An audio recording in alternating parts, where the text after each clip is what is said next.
While You Were Sleeping Episodes 19 Part 2 Inches. I never dreamt for a second that you were a girl, he says, and they all gape at him like he's lost his mind. He refuses to let the chief prosecutor leave, thinking he's Hongju, so he just sits there awkwardly, letting Jae-chan pet his face. Haha, I'm dying. Prosecutor Lee says it's normal to hallucinate after anesthesia, recalling how he asked his father for a smoke after a surgery when he was a kid and got a beating for it. They figure that Jae-chan will take at least a month to recover, and wonder where Prosecutor Son disappeared to.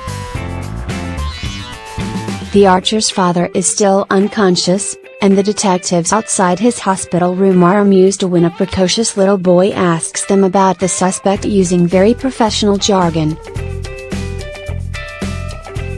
The same boy meets a young man with a broken arm in the elevator, and when he learns that the man was beaten by his professor, Brainy Smurf offers to report the professor for assault. When he gets off the elevator, Prosecutor Son calls out to him in worry. Well, that explains where he learned all those legal terms.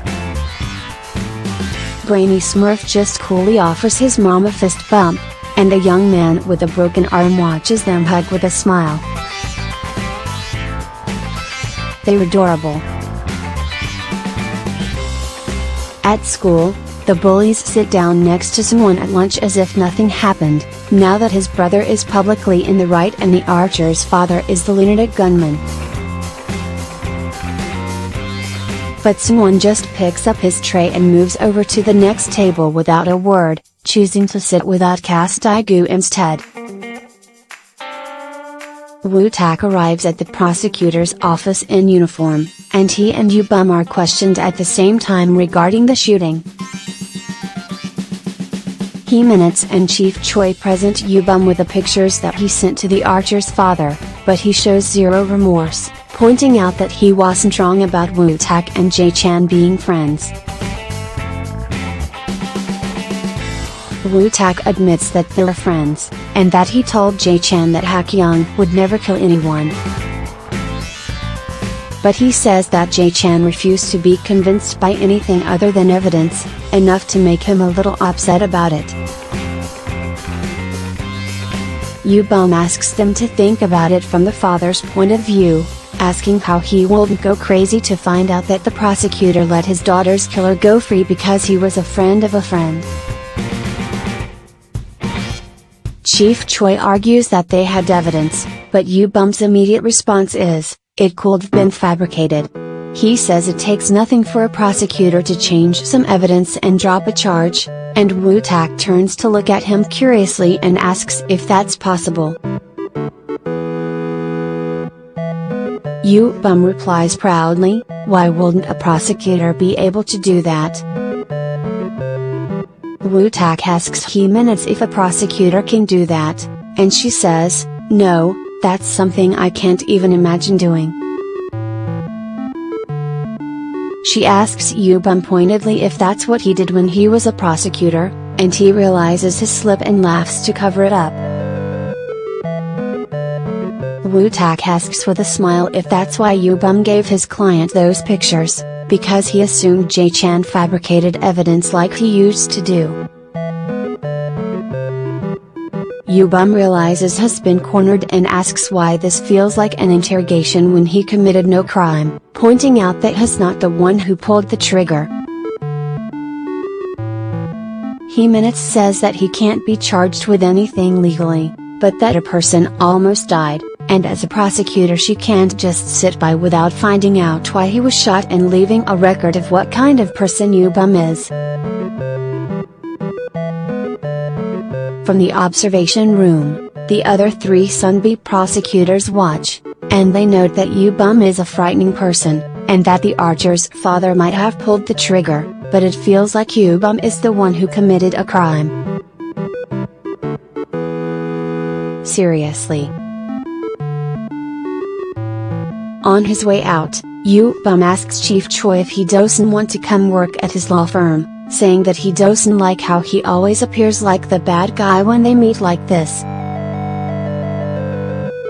Yoo-bum says that Chief Choi was always on his side and never once told him that his judgment was wrong.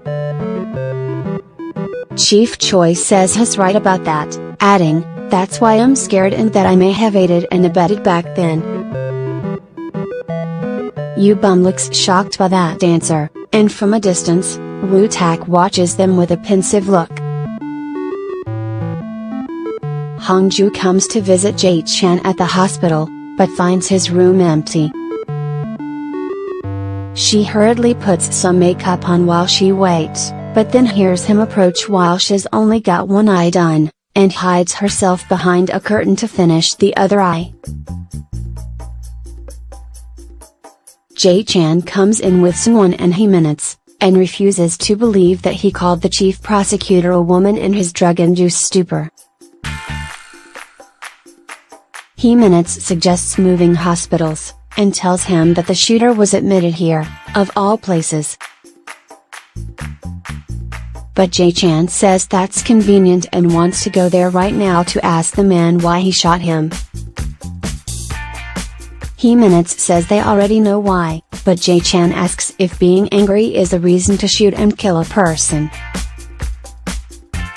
"I'm going to meet him and make sure he knows before he dies that rage is not an excuse to kill," he says. That makes Hong-ju think back to 13 years ago, when he said the same thing to her about not letting the cop die just because she was angry. She sneaks out and rides the escalator up and down, which is how Woo-tak finds her, lost in thought. He joins her and wonders why she isn't going inside to see Jae-chan. But she just asks him if not knowing is better. Should she keep pretending she doesn't know something? He asks if she can pretend to the very end, and that if you can do that, they say it's not lying. "But are you saying that because of your secret?" She's surprised by his answer, having thought that he would advocate telling the truth. He asks why, and she says he's upright and good, and he smiles and says she's right about that. She thanks him for always telling her what she wants to hear. Woo-tak decides against visiting Jae-chan, thinking it best if he keeps his distance until the misunderstanding with Hak-young's case blows over, and he sends Hong-ju up the escalator by herself. On her way to see Jae-chan, Hong-ju looks down at his ring that she's wearing on her finger and decides to take it off.